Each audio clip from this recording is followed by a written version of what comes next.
નડિયાદમાં જૂની જર્જરિત જે મકાનો છે, જે બિલ્ડિંગો છે, તેની સમસ્યા અત્યારે ભયાનક રીતે વકરી રહી છે। દુકાનનો સ્લેબ ધરાશાય થતા એક વ્યક્તિને ઈજાઓ પણ પહોંચવા પામી છે।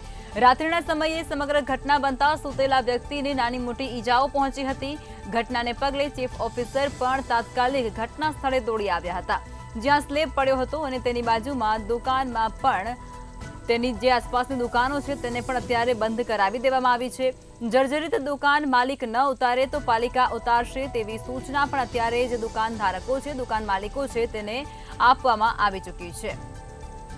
નડિયાદમાં જૂની જર્જરિત મિલકતોની સમસ્યા દિવસે ને દિવસે વધુ વકરી રહી છે, ત્યારે એક દુકાનનો સ્લેબ અચાનક રાત્રિના સમયે ધરાશાય થયો હતો અને તે અંતર્ગત એક વ્યક્તિને ઈજાઓ પણ પહોંચવા પામી। મારું નામ સંજય કુમાર ગોવિંદભાઈ ગોહિલ છે। શું ઘટના બની છે? કઈ જગ્યાથી છે? આ શેરકન તલાવ પર શિષ્ય કલર રોડ પર મારી ઓફિસ આવેલી છે।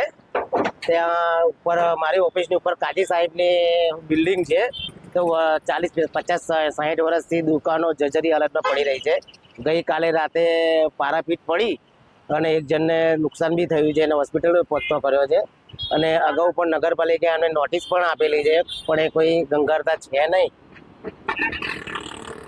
શું કરવું જોઈએ? આજે કોણ ચીફ ઓફિસર તો કોઈ આવ્યા આજે નથી? ચીફ ઓફિસર સાહેબ આવીને ગયા। ચીફ ઓફિસર સાહેબે આજુબાજુ દુકાનોનું બંધ કરવાની સૂચના પણ આપી છે, પણ આ બહુ મોટી જાનહાની થાય છે। નગરપાલિકા ઉતારી લે, કાં તો પછી જે બિલ્ડિંગના માલિક છે એ ઉતારી લે તો સારું છે અને જાનહાની થતા અટકે।